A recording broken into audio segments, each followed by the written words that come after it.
It's Christmas time again. Despite the crisis, British people are spending nearly 84 billion euros on seasonal shopping, up 1% from last year. But on the other side of the shop windows, it's another story. Shop floor workers are among the lowest paid, even here in London's glittering Oxford Street. I earn £6.50 an hour. I have to live with my uncles, and it doesn't really go that far at all. For 4 weeks, £600 doesn't, get you 4 weeks.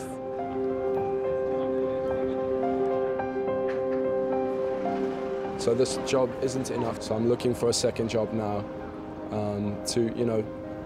It's really hard. I'm going to have to sleep about 2 hours a day, but you do what you have to do.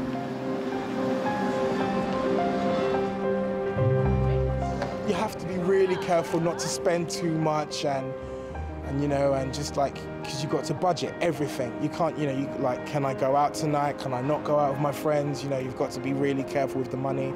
So you've got enough to travel, enough for lunch, enough to even get into work, It's crazy. So it would help if you had like that little bit more much money. Please spare change, please, guys. Help the orphans. Thank you very much. Have a lovely day. In the UK, workers cannot be paid less than £6.08 an hour. This is the national minimum wage. But this figure's not always respected. The minimum wage was first introduced as a way to control the proliferation of sweatshops in the manufacturing industry. First in New Zealand and Australia, then adopted in London, but only for certain sectors.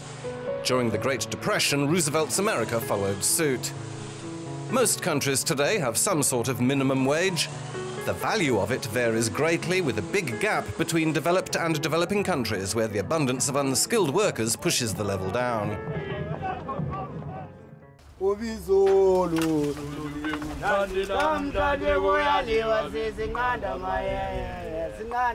A country with no lack of cheap labour is South Africa. To protect the most vulnerable workers, the state sets the minimum level of pay, for instance, for farm workers. Although it varies according to different areas and farm sizes, it's around 70 euro cents an hour. This money is too much more, but because we are not too much educated, as you can see, so this is the only job that we have. So we try to divide that money according to our needs so that we can be able to survive. It's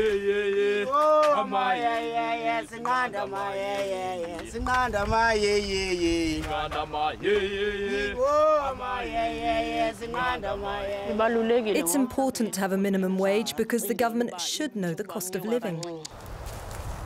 We'd like to earn more than we earn now, but we're afraid to ask. If we ask for more money, they'll just push us aside and get some other people in our place. The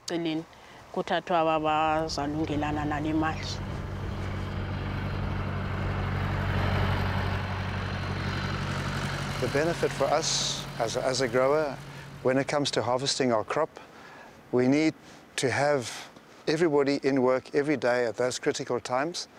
And because we pay a higher wage and we pay incentive bonuses to the people who work harder, we have a workforce that is committed to getting the crop off.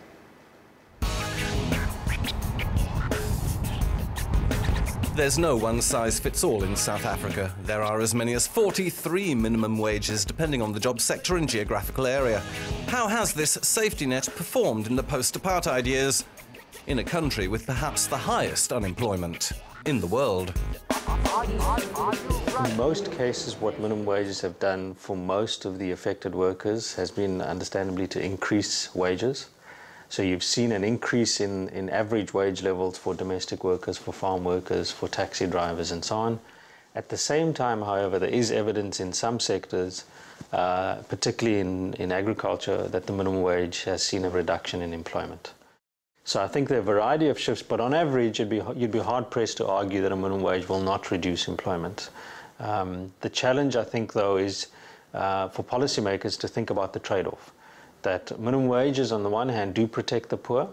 They've been shown almost without exception to reduce household poverty levels. Apartheid may be a thing of the past, but some smart Cape Town suburbs are predominantly white, and each pretty house has at least one domestic worker, almost always black. How to make sure this is a job and not a form of slavery? The law steps in to draw the line, starting from establishing decent pay. Mina's one of the lucky ones who's paid more than the minimum wage. The law is there, but the law is not implemented. Because people, they see it in the newspaper, you must give your worker that and that, but they don't care about that. They don't care about the workers. It's just like you must take what I give you. And the other thing is some of the workers are very weak. They're scared. Maybe I will lose my room where I'm staying, and then I will end up in the streets.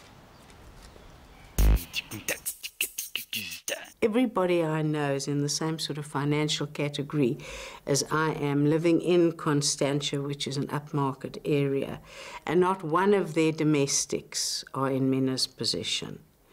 None of them earn what Mina does. None of them get the extras that Mina does. Mina is allowed so many leniencies constantly. The minimum wage, most people don't take any notice of it, but they keep as close as they can to paying as little as they can. Mina's school-aged children have to live in this shanty town on their own. It's not just about the pay, it's about recognition, it's about human rights. Apartheid was, I think, the most best thing or the best present that we can get as the domestic workers. In the apartheid years, when as I grew up, there was never a space for domestic workers in this country. We also been labelled, we also been given names, and when it comes to wages, even the previous government was saying that domestic workers don't need a wage act. They can go for training is to cook better, and we feel that that is a discrimination against us. We feel that we are part and parcel of this country, and we also contribute to the economy of this country. In times of crisis, many countries are revamping their lowest wage floor to protect the poor. Back in the United Kingdom, where the national minimum wage has been in place for 11 years, the results are positive. Certainly it's helped to reduce inequality. I think inequality has been rising, but it would have risen even more without the minimum wage.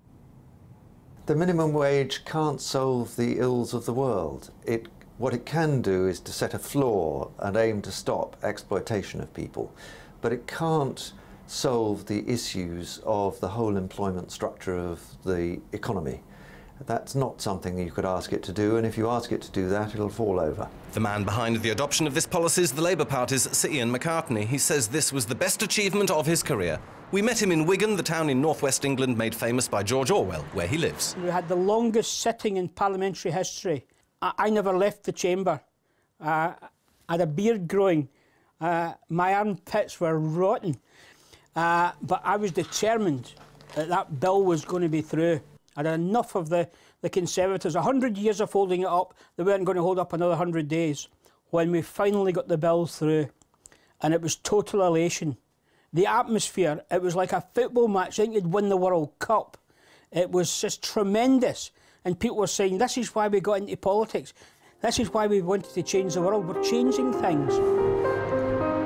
And whether you're in a recession or whether you're in the good times, no worker should be exploited for their labour.